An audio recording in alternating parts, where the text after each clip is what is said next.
7.1 permutations के अब हम क्वेश्चन करने जा रहे हैं। परम्यूटेशन की थ्योरी आपकी भली प्रकार से समझ में आ गई है। परम्यूटेशंस यानी क्रमचय, क्रम द्वारा चय, इनकी संख्या हम कैसे ज्ञात करेंगे।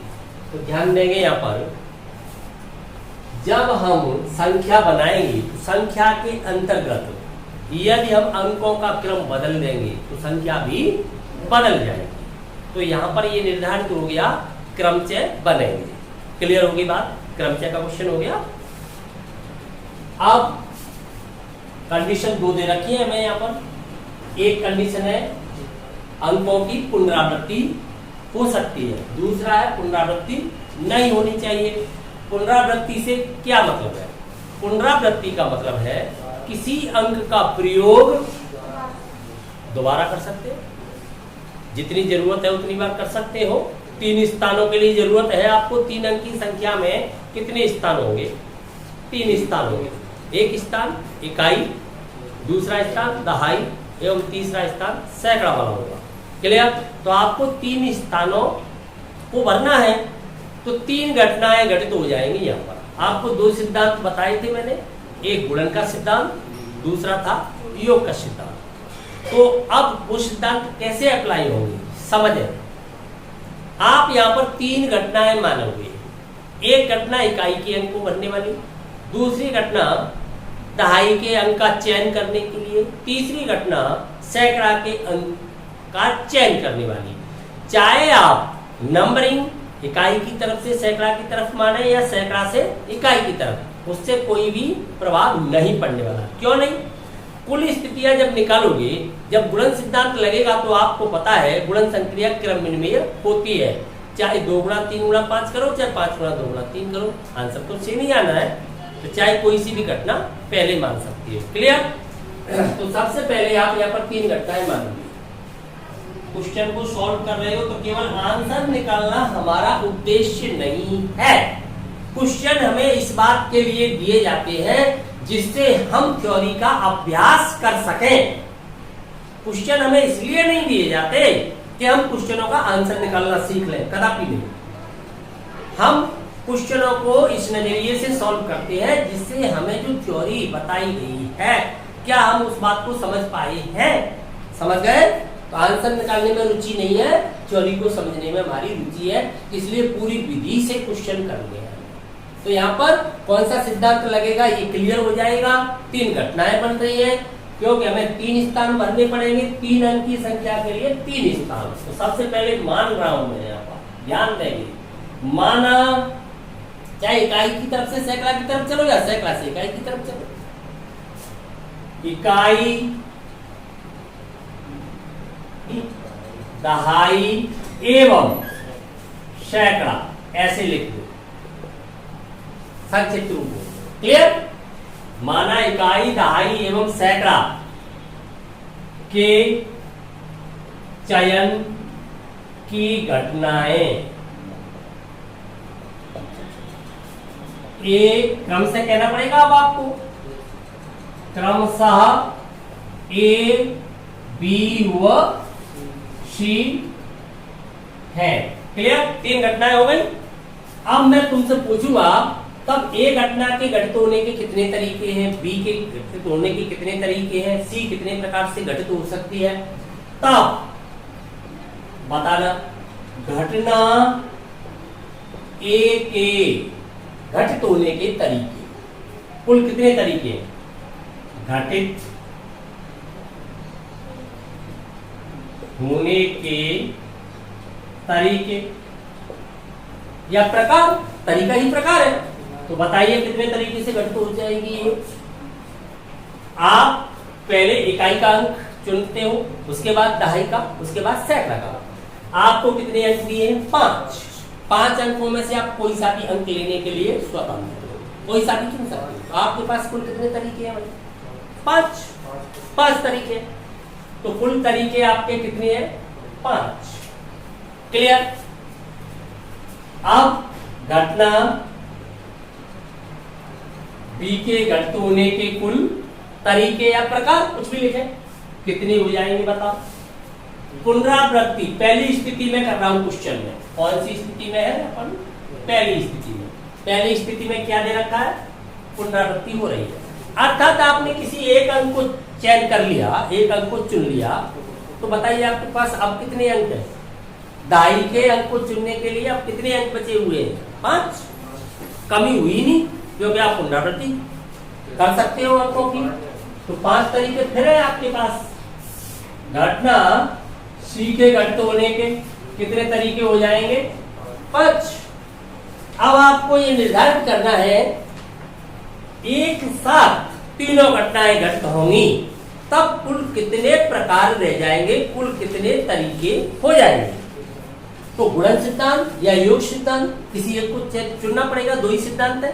तो देखिए यहाँ पर कौन सा सिद्धांत लगेगा। अगर तीनों घटनाएं एक साथ घटित हो जाए तब तो गुणन सिद्धांत लगता है। अगर तीनों घटनाएं एक साथ घटित नहीं होती हो, कोई एक घटित होती है तब अन्य घटित नहीं हो पाए, अपवर्जित हो जाए, तब योग सिद्धांत लगता है। तो आपको 3 अंकों वाली संख्या चाहिए। 3 अंकों वाली संख्या के लिए इकाई, दहाई एवं सैकड़ा तीनों ही अंक एक साथ आने चाहिए। अगर तीनों अंक एक साथ नहीं आएंगे तो संख्या 3 अंकों वाली प्राप्त नहीं हो सकती है। इसलिए जब तीनों घटनाएं एक साथ घटित हो जाएंगी तो कौन सा सिद्धांत लगेगा? गुणन सिद्धांत। समझ में आ गया? स्वतंत्र घटनाएं हो गई, क्लियर? तो यहां पर अब लिखोगे आप घटनाएं स्वतंत्र रूप से घटित होंगी, तीनों के एक साथ घटित होने के कुल तरीके। अब तीनों घटनाओं के एक साथ कैसे घटित हो रही है? एक साथ घटित होने के कुल प्रकार या तरीके। तरीका प्रकार को ही कहते हैं। कुल प्रकार, प्रत्येक प्रकार एक संख्या है, क्लियर? कुल प्रकार कितने होने चाहिए भाई? 5 इंटू 5 इंटू 5। कौन सा सिद्धांत लग रहा है? गुणन सिद्धांत। तो ये हो जाएंगे 5 गुणा 5 गुणा 5। आपको यह लिखना पड़ेगा। आपने कैसे गुणा करा दिया? तो आप यहां पर लिखोगे गुणन नियम से या गुणन सिद्धांत से। क्लियर? कौन से सिद्धांत से लिया? गुणन सिद्धांत से। तब आपको कितना प्राप्त हुआ? 1 से 25। अतः अभीष्ट संख्याएं आपको कितनी प्राप्त होती हैं? अतः अभीष्ट संख्याएं 1 से 25 होंगी। क्लियर? समझ में आ गया क्वेश्चन? एक बार फिर ध्यान देंगे। हमें केवल आंसर निकालने उद्देश्य होता हमारा कि आंसर निकालना है, तब हम इतना बड़ा क्यों करते? आपके लिए शॉर्ट में इस प्रकार से समझा देते। 3 स्थान भरने, एक स्थान इकाई वाला, एक दहाई वाला और एक स्थान भरना है हमें सैकड़ा वाला। अब मान लो इकाई वाले के लिए 5 तरीके हैं, 5 प्रकार से भर सकते हो ऐसे कोई भी संख्या लेकर के। फिर भी तो 5 ही संख्या बचती है, क्योंकि संख्या अंकों की क्या हो रही है? पुनरावृत्ति। पुनरावृत्ति का मतलब ये होता है कि उन्हें चाहे जितनी बार यूज कर सकते हो, उनमें कमी नहीं आएगी। फिर उसके बाद भी आप 5, तो टोटल आपको प्राप्त हो जाता 1 से 25 गुणन नियम से। क्लियर? तो ये आपको केवल रटना नहीं है, वास्तविकता जाननी है क्वेश्चन के अंदर का। तो इस प्रकार से क्वेश्चन समझिए, आपको वास्तविकता का पता चल जाए। आगे प्रोबेबिलिटी में इसका यूज होगा। जब प्रायिकता हम याद करेंगे तो वहां पर अलग अलग घटनाएं हमें दी जाएंगी। तो ये बेस बनेगा प्रायिकता का। आगे एक चैप्टर दूसरे चैप्टर से लिंक होता है। यदि हमारा कोई एक चैप्टर वीक होता है, इसका मतलब ये नहीं है कि वही चैप्टर वीक हो जाए, उससे हमारा अगला चैप्टर वीक होगा, उससे फिर उससे आगे वाला वीक हो जाएगा। तो हम गणित में ऐसे कमजोर होते चले जाते हैं। समझ गए ना? तो यहाँ पर स्पष्टीकरण है इसका। हमने उन घटनाओं को 3 घटनाएं मान ली। हमने देखा कि प्रत्येक के अलग अलग घटित होने के तरीके 5-5 आ रहे हैं। अब यहाँ पर कौन सा सिद्धांत लग रहा है? तो यहाँ पर हमें पता है कि तीनों घटनाएं एक साथ घटित होंगी। जब दी गई घटनाएं एक साथ घटित होती है तो उन्हें स्वतंत्र घटना कहा जाता है। तो स्वतंत्र घटनाएं होती है तब गणना का गुणन सिद्धांत। क्लियर? तो गुणन सिद्धांत का प्रयोग हो गया, तो 1 से 25 संख्याएं आपकी बन सकती है, जो प्रत्येक संख्या यहाँ पर क्या है, एक क्रमचय है। क्लियर? जैसे कोई संख्या लेंगे, इकाई, दहाई, सैकड़ा का क्रम बदलेंगे तो संख्या बदल जाएगी। अब दूसरी कंडीशन का प्रयोग कर रहा हूं मैं। अब दूसरी कंडीशन में आप ध्यान दोगे तो दूसरी कंडीशन के अंतर्गत पुनरावृत्ति नहीं होती अंकों की, अर्थात आप किसी एक अंक का चयन आपने कर लिया पांचों में से किसी एक का, तो एक अंक की कमी आ जाएगी, अगले स्थान को भरने के लिए एक अंक की कमी आ जाएगी। इकाई का पहले भरोगे तो दहाई के लिए कमी आ जाएगी, अगर पहले सैकड़ा की तरफ से बढ़ते हो दहाई के लिए। गुणन सिद्धांत या योग सिद्धांत लगेगा तो योग या गुणन में तो कोई फर्क नहीं पड़ने वाला है। तो पुनः आपने घटना तो मानी रखी है, मैं सीधा प्ले कर रहा हूं। दूसरी कंडीशन को पुनरावृत्ति नहीं होती है, वो लिखी हुई है वहां पर, सीधा प्ले कर रहा हूं। तो आपको बताना होगा घटना ए के घटित होने के प्रकार। घटित होने के प्रकार आपने पहले नंबर पे माना है ना इसे, तो इसलिए अभी तो 5 अंक मौजूद है आपके पास, तो कुल प्रकार कितने हो जाएंगे, 5 प्रकारों की संख्या 5 है। अब मैं यहाँ पर लिखूंगा बी घटना के लिए, तो अब आपने एक अंक का किसी का भी, अब ये तो पता नहीं कौन से अंक का प्रयोग किया है तुमने, लेकिन 5 में से किसी एक का तो किया है, तो उनकी संख्या में तो कमी आ गई ना, 4 अंक कोई भी रह गए हैं, तो इसलिए कितने रह गए हैं, 4। अब आपने घटना सी के घटित होने के प्रकार लिखे, तब कितने रह गए हैं आपके, 3।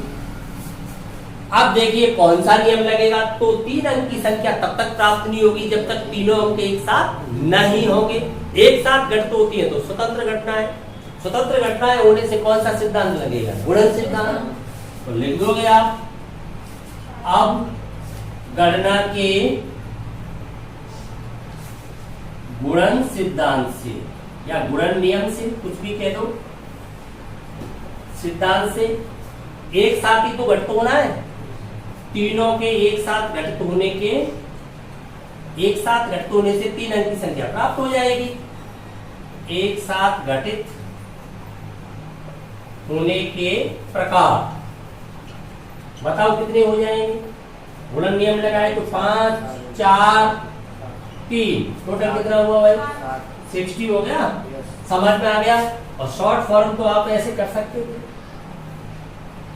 आपने इसे इकाई का स्थान मान लिया, यहाँ पर आपका दहाई स्थान हो गया, यहाँ पर आपका सैकड़ा, बंस, टेंस, 100, यहाँ पर इधर से चल रहे हो तो 5, यहाँ पर रह गए 4, यहाँ पर रह गए 3, इधर से चलते तो 5, 4, 3 हो जाता। मल्टीप्लाई तो एक ही आता, तीनों का मल्टीप्लाई करते कितना आ जाता, 60। लेकिन इससे आपको सीखने को क्या मिला, कुछ नहीं, केवल आंसर निकालना आपने रट रखा है। तो गणित को पढ़ना थोड़ी है, गणित को समझना है, आंसर निकालना उद्देश्य थोड़ी है हमारा। हमारा वहां पर क्या रहस्य छुपा हुआ है उसे जानने का उद्देश्य है। क्लियर होगी बात? 11th है, 11th बेसिक होता है, बेसिक में ही नहीं हम समझ पाएंगे हर चीज को, तो कंपटीशन में थोड़ी बैठे हैं, कंपटीशन में बैठे हैं तब तो हम इस ट्रिक्स का यूज करेंगे सीधा, लेकिन हम बेसिक पढ़ रहे हैं। क्लियर, पूरी बात समझ में आ जाती है?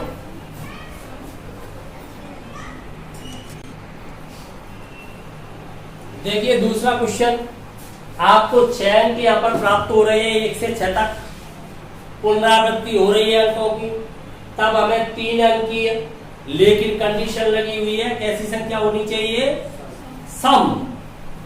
सम संख्या की पहचान कैसे करते हो आप, उसकी यूनिट डिजिट देखते हो आप, इकाई का अंक देखते हो। इकाई का अंक क्या होना चाहिए, इकाई का अंक सम संख्या के लिए आपको पता है 2 हो सकता है, 0 नहीं हो सकता है, 0 यहाँ पर नहीं है, इन अंकों में नहीं दिया है तो यहाँ तो नहीं देखोगे, तो 2 हो सकता है, 4 हो सकता है अथवा 6 हो सकता है। तो आपके पास 3 ही अंक उपस्थित है यहाँ पर। भले ही आप पुनरावृत्ति कर सकते हो, परंतु पुनरावृत्ति करने के बावजूद भी आपके पास 3 ही अंक है। 6 अंक प्राप्त हो रहे हैं परंतु अपने किसी काम के नहीं है, 1, 3 और 5 इकाई स्थान के लिए, क्योंकि हमें सम संख्या प्राप्त करनी है। समझ में आ गई बात? तो 3 ही प्रकार रह जाएंगे, बाकी दहाई और सैकड़ा के लिए 6 प्रकार हो जाएंगे। तो आंसर निकालने का उद्देश्य है, तब तो 6 × 6 × 3 यही तो आना चाहिए, 36 × 1 से 8। आंसर आ जाएगा, परंतु आंसर निकालना उद्देश्य नहीं है, आपको इसको पैटर्न पे प्ले करके बताना है। अब तुम बताओ, मैं तो केवल लिखूंगा, तो बताओ सबसे पहले मुझे क्या लिखना चाहिए।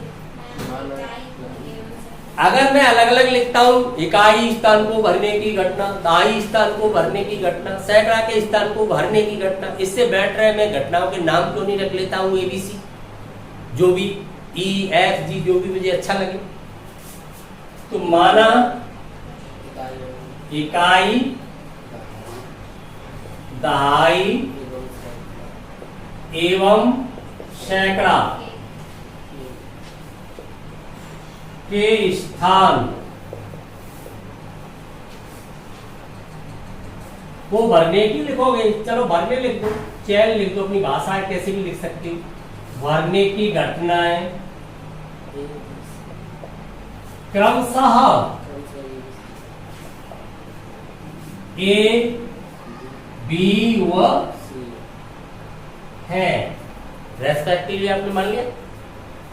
तब घटना तो है ही, अब मैं शॉर्ट में लिख रहा हूं, ए के घटित होने की कुल तरीके कितने हैं। ए के घटित होना का मतलब स्थान को भरने से, समझते हैं, ए घटित होगी तो वो स्थान भरा जाएगा, स्थान को भरने की घटना है। घटित होने के प्रकार, प्रकार ही तरीका होता है, प्रकार, प्रकारों की संख्या बताइए कितनी हो जाएगी। आपकी ये घटना इकाई वाली है ना, तो इकाई वाली में आप 3 ही अंक यूज कर सकते हो, 2, 4 और 6, तो 3 ही अंक है ना, ऐसे सम संख्या के लिए 3। क्लियर, 3 हो गए। कारण मैं लिख देता हूं यहाँ पर, क्योंकि सम संख्या के लिए 2, 4, 6 का ही प्रयोग किया जाए। इकाई स्थान के लिए 2, 4 व 6 प्रयुक्त होंगे। क्लियर, भूलोगे नहीं आप, यही प्रयुक्त होंगे, दूसरे हो नहीं सकते।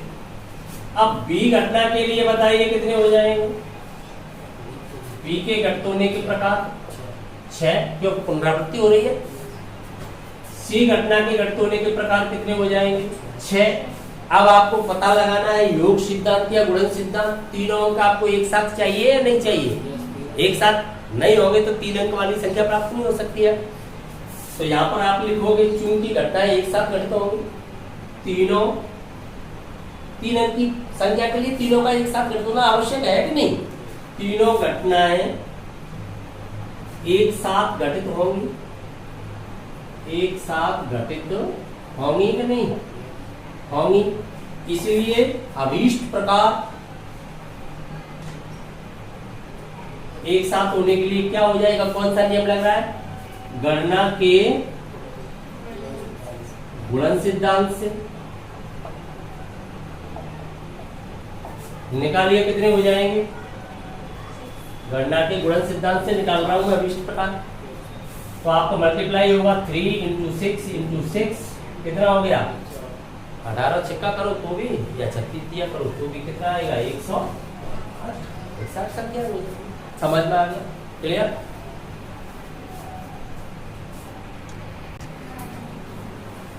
तीसरा क्वेश्चन है, अंग्रेजी वर्णमाला के प्रथम 10 अक्षर आपको दिए गए हैं, आपको 4 अक्षरों वाले कोड बनाने हैं जब पुनरावृत्ति नहीं होनी चाहिए किसी भी अक्षर की। क्लियर। तब बनने वाले कोडों की संख्या आपको बतानी है। कोड जानते हो किसे कहते हैं,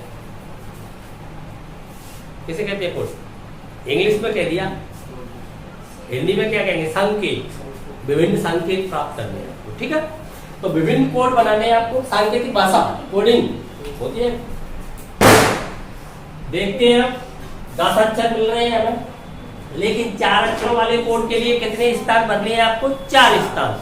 4 स्थान भरने के लिए प्रत्येक स्थान को भरना एक घटना है, तो आपकी कितनी घटनाएं घटित हो गई यहाँ पर, 4। क्लियर, 4 घटनाएं घटित हो गई। तो चलिए मैं सीधा कर देता हूँ, अब तो समझ ही गए हो आप। 4 अक्षरों वाले जब आपको कोड बनाने हैं तो आपको 4 स्थान भरने हैं। तो सीधा अगर इसको देखूं तो सीधा आप 4 स्थान भरोगे, कौन सा सिद्धांत लगेगा वो आप समझ जाओ। आपने इधर से भरना शुरू कर दिया है, इधर से, इससे तो कोई फर्क नहीं पड़ने वाला है। किसी भी सिद्धांत पर, तो पहले आपके पास कितने अक्षर है? 10 अक्षर, 4 अक्षर वाले कोड बना लिए। अब आपने कोई एक अक्षर तो यहाँ पर भरा है 10 में से, ABCDEFGH ऐसे आपको दे रखे हैं, तो कोई एक तो भरा है, कोई एक भरा है, तो आपके पास कितने रह गए अब? 9। तो दूसरे स्थान के लिए कितने का प्रयोग कर सकते हो? 9 तरीके हो गए। 9 में से किसी एक का, तीसरे के लिए कितने हो गए? 8। फिर कितने हो जाएंगे? 7। चाहे आप 7, 8, 9, 10 लिखो या 10, 9, 8, 7 मल्टीप्लाई तो इतना ही आएगा। ये तो आप अब लिख ही लोगे, एक स्थान को भरना एक घटना है, लिख लोगे। क्लियर? गणना का कौन सा सिद्धांत लगेगा तो मैं डायरेक्ट लिख देता हूं। हाँ, क्योंकि चारों स्थान भरने हैं आपको, प्रत्येक स्थान को भरना एक घटना है, प्रत्येक स्थान के लिए अंक का चयन करना है, भरना है, कैसे भी कर लो। को भरना शब्द लिखते हो आप, चलो ठीक है, भरना एक घटना है, एक घटना हो, तब चारों स्थान एक साथ भरे जाएंगे, तब चारों स्थानों को एक साथ, तभी तो कोड बनेगा 4 अक्षर वाला, एक साथ भरने के कुल प्रकार, यही तो होगी क्रमशः की संख्या, कोडों की संख्या। प्रकार, गणना का कौन सा नियम लग रहा है? गुणन, एक साथ है ना, एक साथ तो गुणन नियम लग गया। तब एक साथ भरोगे तो देखो पहले स्थान 10, 9, 8, 7 मल्टीप्लाई कर लोगे आप। कौन सा नियम लगा है? गुणन नियम। ठीक है, गुणन नियम से मल्टीप्लाई कर दो आप, कितना हो गया टोटल? 5040, यही आएगा मल्टीप्लाई। मल्टीप्लाई करोगे अपना 72 सत्ते करोगे तो कितना आ जाएगा? 10 की 0 चली जाएगी। समझ गए ना? क्लियर?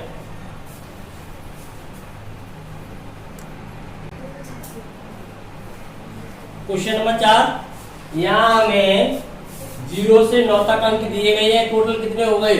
10। क्लियर? 10 ही अंक होते हैं। इनसे हमें 5 अंकों वाले टेलीफोन नंबर बनाने हैं, 5 अंकों वाले टेलीफोन नंबर। लेकिन इसमें एक शर्त है, यहाँ पर कंडीशन क्या लगी हुई है?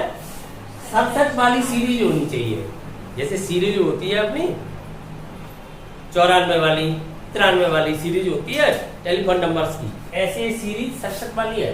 अर्थात प्रत्येक जो टेलीफोन नंबर है वो 67 से शुरू होना चाहिए। तब कितने अंक का टेलीफोन नंबर है? 5 का। 2 अंक पहले से निर्धारित कर दिए। कितने बचे आपके भरने के लिए?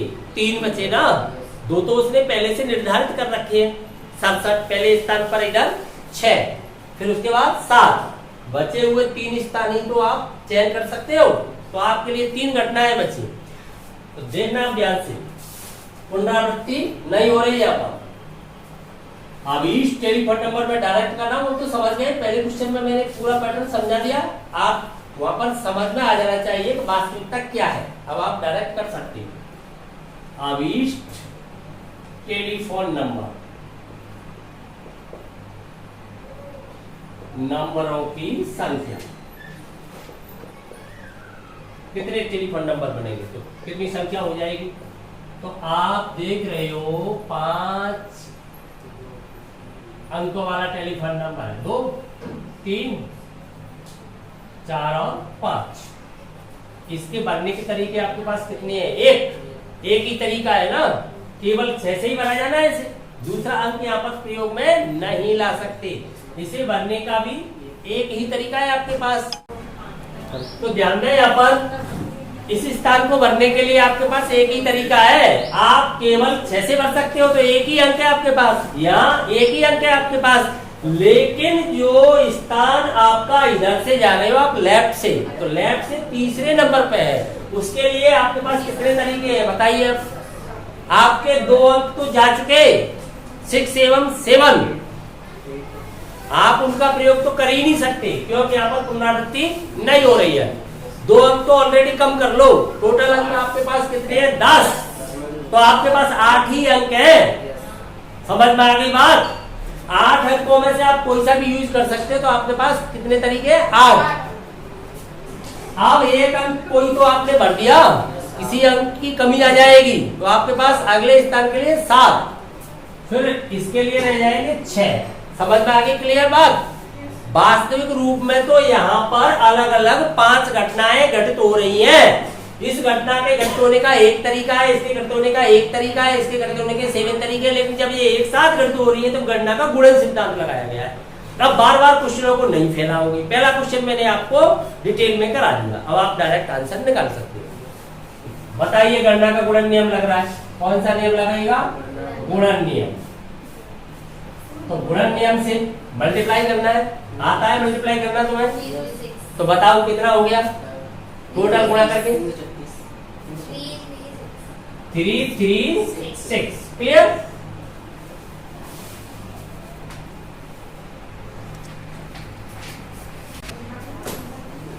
क्वेश्चन नंबर 5, एक सिक्का 3 बार उछाला जाता है, तब संभव परिणामों की संख्या ज्ञात करनी है। एक सिक्के को 3 बार उछालना या 3 सिक्कों को 1 बार उछालना एक ही बात है। एक साथ ये घटनाएं एक साथ पूछी है ना, संभव परिणाम कितने हो सकते हैं प्राप्त? एक सिक्के को उछालने पर कितने परिणाम उपस्थित होते हैं? 2, हेड या टेल, चित्त या पट। क्लियर? दूसरे को उछालोगे तब भी हेड या टेल। एक सिक्का आपने उछाला, उस पर माना कि हेड आ गया, अब दूसरी बार उछालोगे, दूसरी उछाल में क्या आएगा आप बता सकते हो? पहली बार उछाला मैंने, हेड आ गया, आपको बता रहा हूं मैंने पहली बार उछाला है तो हेड आ गया है। अब मैं दूसरी बार उछालूंगा तो आप बता सकते हो उस पर क्या आएगा? नहीं बता सकते ना, नहीं बता सकते तो अर्थात एक दूसरे पर प्रभाव नहीं डाल रही है। तो घटनाएं कैसी है? ये स्वतंत्र। तो जब स्वतंत्र घटनाएं होती है तो कौन सा सिद्धांत लगता है? गुणन। जब अपवर्ती होती है तो कौन सा लगता है? योग। तो कैसे पहचानेंगे? कैसे पहचानेंगे हम? 3 सिक्के, आप ये भी तो समझ सकते हो कि 3 सिक्के उछाले गए हैं तो ये माने जब 3 सिक्के के लिए कहा गया है, 3 बार उछालने के लिए आपसे कहा गया है तो 3 बार घटित हो रही है घटना, एक साथ घटित हो रही है, अन्यथा तो कोई एक बार घटित होती। समझ रहे हो ना? तो तीनों बार उछाला जा रहा है, इसलिए स्वतंत्र घटनाएं हो गई है। जब एक घटना का घटित होने का दूसरी पर कोई प्रभाव नहीं पड़ता है तो वो स्वतंत्र मानी जाती है। पहले सिक्के पर हेड या टेल आने पर दूसरे पर कुछ भी नहीं कहा जा सकता, निर्धारित नहीं किया जा सकता है, इसलिए स्वतंत्र रूप से घटित हो रही है। तो कौन सा सिद्धांत लगेगा? गुणन। एक पर 2 तरीके, दूसरे के घटित होने के 2 तरीके, तीसरे के घटित होने के भी 2 तरीके, तो मल्टीप्लाई कर दोगे तो 2 की पावर कितनी हो जाएगी? 3। तो कुल कितने तरीके हो जाएंगे? 8। क्लियर? तो यहाँ पर लिखोगे आप, चूंकि एक सिक्के को उछालना एक घटना है, दूसरे सिक्के को उछालना दूसरी घटना, तीसरी बार उछालना तीसरी घटना, तो तीनों घटनाएं स्वतंत्र हैं। लिखेंगे, देखिए सिक्के के उछालने पर प्राप्त परिणाम। एक सिक्के की बात कर रहा हूं, कितने सिक्के की बात कर रहा हूं? पहले एक सिक्के की। प्राप्त परिणाम बताइए क्या हो सकते हैं आपके? हेड या टेल, ऐसे 2 ही हो सकते हैं एक सिक्के के। अब 3 सिक्के उछालने हैं मुझे, इसलिए 3 सिक्के या 3 बार, या तो एक सिक्के को 3 बार या 3 सिक्के 1 बार, या ऐसा भी लिख सकते हो आप 3 बार उछालने पर, 3 बार उछालने पर संभव परिणाम। क्या संभावना बनती है? HT HT HT, यही तो परिणाम बनेंगे अगर बनाओगे तो टोटल। लेकिन आपको केवल संख्या बतानी है, संख्या में रुचि है तुम्हारी, तब संख्या बताओगे तो संख्या क्या हो जाएगी आपकी? 2 परिणामों की संख्या बतानी है आपको, परिणामों की संख्या। परिणाम तो इस प्रकार से बनेंगे, बनाओगे तब, लेकिन आपको संख्या बनानी है तो 2 into 2 into 2, टोटल कितनी हो जाएगी? 8। क्लियर? कौन सा नियम लगा है? गुणन नियम। क्यों लगा? स्वतंत्र घटना है, गुणन नियम से। क्लियर?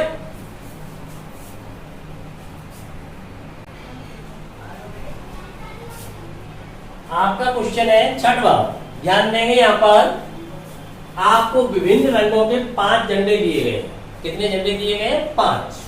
तब आपको 2 झंडों का प्रयोग करते हुए संकेत बनाने हैं। तो कुल कितने संकेत बना सकते हो आप? समझे क्वेश्चन को? इस प्रकार से आपने एक झंडा लगाया ऊपर, क्लियर। अब आपने इसके नीचे एक और झंडा लगा दिया, दूसरा। 2 झंडे आपने लगा दिए। आपके पास कुल कितने झंडे हैं? 5। एक ही कलर के होते तब तो एक ही संकेत बना पाते, बदलता ही नहीं सके, लेकिन वो विभिन्न कलर्स के हैं, डिफरेंट कलर्स के हैं, अलग अलग रंग के हैं। तब देखिए यहां पर पुनरावृत्ति के लिए न तो कहा गया न मना किया गया। आप झंडों की पुनरावृत्ति कर सकते हो अथवा नहीं कर सकते हो। तो ऐसी स्थिति में मैंने आपको बताया था पुनरावृत्ति का प्रयोग केवल तभी किया जाए जब वहां पर आपको अनुमति हो। जब आपको अनुमति नहीं हो तब तो क्लियर हो ही जाता है, और जब कुछ भी नहीं कहा गया हो पुनरावृत्ति के बारे में तब भी पुनरावृत्ति का प्रयोग नहीं किया जाता। समझ में आ गई बात? समझाया था थ्योरी के अंतर्गत आपको। आप कहीं पर जा रहे हो, पंक्ति में बैठ के खाना खा रहे हो, ठीक है, वहां पर आपको 2 रसगुल्ले परोस दिए जाते हैं। सब्जी वाला बार बार आ रहा है, पूड़ी वाला भी बार बार आ रहा है, पूड़ी लो सब्जी लो, लेकिन रसगुल्ले वाला दोबारा लौटता ही नहीं है। तो आप मांगते हो, ये कहते हो और भिजवाओ, क्यों नहीं कहते? आप समझ जाते हो, ये कॉमन सेंस है, क्लियर, आप समझ जाते हो। और जब वहां पर वो कह दे दोबारा आके रसगुल्ले लोगे तो आप समझ जाओगे पुनरावृत्ति हो रही है, तो आप मांग लोगे, समझ जाओगे, है? तो ऐसे ही यहां पर कुछ नहीं कहा जाए तब हम समझ गए कॉमन सेंस से कि हम पुनरावृत्ति नहीं करेंगे। नहीं करेंगे तो आप प्रथम स्थान को मान लो, ऊपर वाले स्थान को भरने के लिए आपने 5 में से किसी एक का प्रयोग किया तो 5 प्रकार है। अब आपके पास कुल कितने प्रकार रह जाएंगे? 4 रह जाएंगे। क्लियर बात समझ में आ गई? गुणन नियम लग रहा है, संकेत तभी बनेगा जब दोनों झंडे एक साथ प्रयोग में लाओगे, अन्यथा संकेत बनेगा ही नहीं। तो एक साथ घटित होंगी दोनों घटनाएं, तो कौन सा सिद्धांत लग जाएगा? गुणन सिद्धांत। दोनों झंडों का एक साथ प्रयोग करना है, को एक साथ प्रयुक्त करने पर, प्रयुक्त करने पर प्राप्त संकेतों की संख्या, देखिए क्या हो जानी चाहिए? 5 गुणा 4 यानी कि 20। कौन सा नियम लगा है आपका गणना का? गुणन सिद्धांत। क्लियर? तो इस प्रश्नावली का उद्देश्य हमारा क्या था वो समझ में आया। क्वेश्चनों से हमारा कोई लेना देना नहीं है। क्वेश्चन जीवन में बदलते रहते हैं, कॉम्पिटिशन में बदले जाते हैं, विभिन्न बुक्स में अलग अलग प्राप्त होते हैं। हमारा मेन उद्देश्य था वो ये था, हमें गणना के सिद्धांतों को समझना था, क्रमचय को समझना था। प्रत्येक प्रकार ही यहाँ पर एक क्रमचय है, ठीक है। आपकी नेक्स्ट क्लास के अंतर्गत 7.2 की थ्योरी ओपन कराई जाएगी, तो वहां पर आपके लिए एक नया शब्द होगा, क्रम गुणित फैक्टोरियल। तो नेक्स्ट क्लास में ही चर्चा करेंगे।